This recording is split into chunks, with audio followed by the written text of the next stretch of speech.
Hello everybody.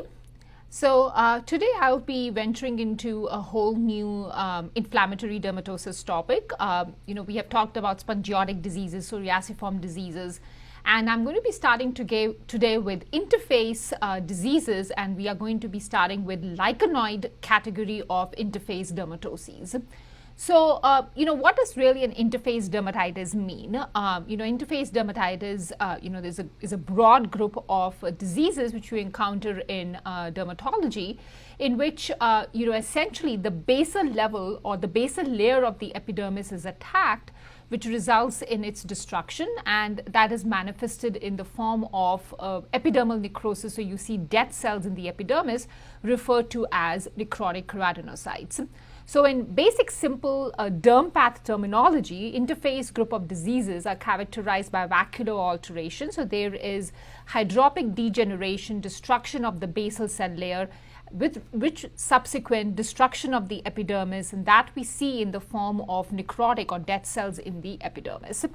Now, the interface category of diseases are broadly classified as vascular diseases and lichenoid diseases. So, lichenoid dermatoses also comes under interface category, where you are seeing the basilar destruction of the basal layer of the epidermis by a lichenoid infiltrate with the dead cells in the epidermis. So, what does lichenoid classically stand for? Lichenoid means a band of infiltrate. So, what you are seeing here is a band of infiltrate which is kind of effacing the dermoepidermal junction. So, you really don't know where the epidermis is ending and the dermis is beginning. It kind of produces this fuzzy, invisible distinction of the, the basement membrane cannot be essentially very well identified. Something is obscuring the dermoepidermal junction, and that is essentially what a lichenoid infiltrate means. So, lichenoid means band-like, and here you see this band of inflammation and hence a lichenoid dermatitis. Now, the band of inflammation, is predominantly lymphocytic. As you can see in over here, you may see some scattered eosinophils depending upon the disease category that we are, talking about. But lichenoid essentially refers to a band of inflammatory infiltrate. Now, the prototypic disease which produces this lichenoid pattern of inflammation or lichenoid dermatitis is lichen planus. So we will be discussing in today the classic prototypic lichenoid dermatitis, which is lichen planus. So lichen planus, is a very commonly encountered autoimmune disease in which patients present with this pruritic papular eruption, classically, pruritic violaceous polygonal papules, and it can occur both in males as well as females, and the histology is pretty classic as to what I am showing you right now. So what you see here is again this band of lymphocytic inflammation, and hence this is a lichenoid dermatitis. And the other features accompanying it, which would be seen in any interface disease, would be basilar hydropic degeneration or vascular alteration at the DE junction. So you see this destruction of the basal layer level of the epidermis with holes and spaces at the DE junction, accompanied by these necrotic or dead cells in the epidermis. So you see these necrotic dead cells, keratinocytes, which in case of lichen planus are referred to as cytoid, civate or colloid bodies. So you can see these nice dead cells in the epidermis referred to as the cytoid, civate or the colloid bodies. So you see basilar hydropic degeneration, necrotic cells, which in lichen planus are referred to as cytoid bodies, along with this band of inflammation.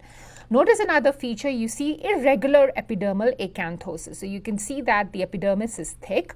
In late stages of lichen planus, you may also get epidermal atrophy. So, an atrophic looking epidermis can also definitely be seen in lichen planus, but most often you get this irregular acanthosis, which is referred to as sawtooth acanthosis, which is a very classic feature of LP, wherein the rete ridges are kind of irregular and pointy. So they look like sawtooth. So you can see this irregular pointed rete ridge pattern of epidermal hyperplasia, which is classic for LP.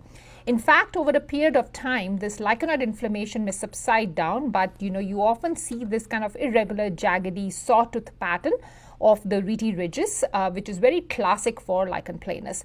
Along with this, you see hyperkeratosis, so there is a thick cornified layer. In classic lichen planus, you just see a thick cornified layer, and typically you do not see parakeratosis. And you see hypergranulosis, which is classically referred to as wedge-shaped hypergranulosis. So if you were to draw like a triangle, the apex of the granular cell layer will be right over here. That's your wedge-shaped hypergranulosis. Hyperkeratosis, irregular sawtooth acanthosis are classic epidermal changes of lichen planus. Now, as I said, there is a lichenoid band of inflammation, and this is often accompanied by pigment incontinence. So, with the destruction of the epidermis, the pigment leaks out into the superficial dermis, and you see pigment incontinence, pigment melanophortis often present in the superficial dermis. Now, this pigment incontinence can be pretty prominent in some cases of lichen planus, and can produce a lichen planus with, excessive degree of post-inflammatory pigmentary alteration, hyperpigmentation typically. Lichen planus with marked, pigment incontinence changes has also been referred to as lichen planus pigmentosis, which, we will talk about again later.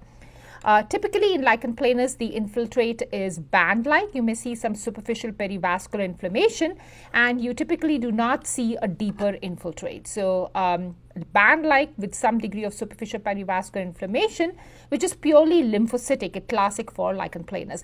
Now, that doesn't really mean that you may not see some eosinophils. Occasional eosinophils are okay for classic lichen planus.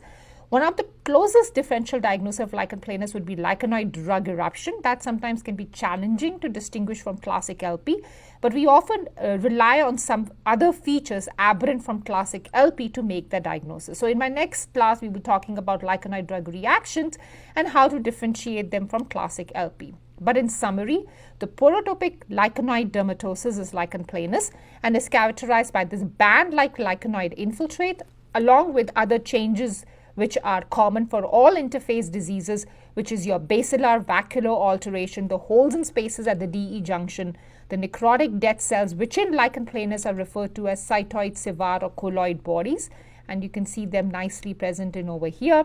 The epidermal changes include epidermal acanthosis, irregular sawtooth pattern, hyperkeratosis with no parakeratosis, wedge-shaped hypergranulosis, and pigment incontinence, which can be variable along with this perivascular superficial, predominantly lymphocytic inflammatory infiltrate. So hope you guys enjoyed this case, and we will talk about lichenoid drug eruptions in my next class. Thanks and have a great day.